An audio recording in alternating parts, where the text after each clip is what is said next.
PLN siap laksanakan RUPTL tahun 2025 sampai tahun 2034 untuk tingkatkan investasi, serap tenaga kerja, dan perkuat ekonomi mikro.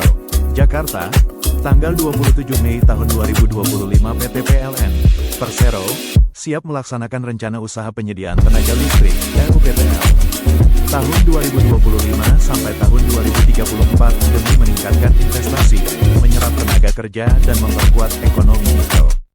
RUPTL tersebut telah diumumkan oleh Menteri Energi dan Sumber Daya Mineral (SDM) Bahlil Lahadalia di Jakarta pada Senin, 26/5.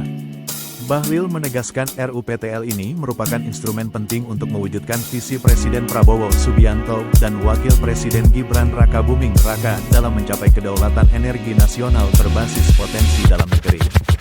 Bapak Presiden Prabowo dan Wakil Presiden Mas Gibran, salah satu programnya itu adalah terkait dengan kedaulatan energi dan transisi energi, dan RUPTL ini sebagai salah satu instrumen untuk pedoman dalam implementasi dari ketersediaan kelistrikan kita, tambahnya. Dirinya juga menjelaskan, RUPTL ini akan berperan dalam mendorong pertumbuhan ekonomi nasional melalui tiga faktor, yakni peningkatan investasi, penyerapan tenaga kerja, dan penguatan ekonomi mikro.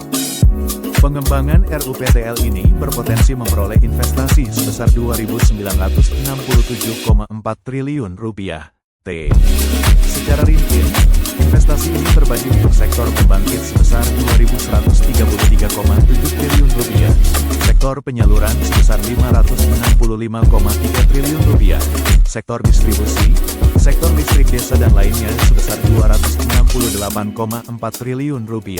Proyek di RUPTL ini diharapkan akan berkontribusi kepada produk domestik bruto, PDB, dan pertumbuhan ekonomi nasional secara signifikan, terang Bahlil. Selain itu, diproyeksikan sebanyak 1,7 juta lapangan kerja baru akan tercipta melalui RUPTL terbaru ini, yang terdiri dari 836.000 tenaga kerja di sektor pembangkitan dan 881.000 di sektor transmisi serta gardu induk. Pihaknya juga optimistis hal ini dapat turut berkontribusi pada peningkatan daya beli masyarakat dan menekan angka pengangguran. Kami memproyeksikan RUPTL ini akan menciptakan 1,7 juta lapangan kerja yang 91% diantaranya merupakan kategori green jobs, terang Bahlil.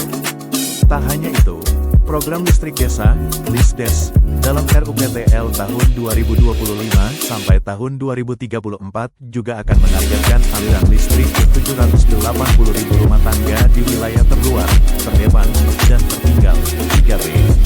Melalui program LISDES ini, diharapkan usaha mikro di berbagai daerah tersebut dapat bertumbuh dan mendorong perekonomian. Sementara itu, Direktur Utama PLN, Darmawan Prasojo menyatakan kesiapan pihaknya dalam mendukung penuh dan melaksanakan RUPTL tahun 2025 sampai tahun 2034. Melalui RUPTL ini, PLN tak hanya menjalankan mandat transisi energi dan komitmen Indonesia dalam Paris Agreement menuju net zero emissions, kami juga ingin berkontribusi nyata dalam pertumbuhan ekonomi, penciptaan lapangan kerja hijau, dan pengentasan kemiskinan, pungkas Darmawan.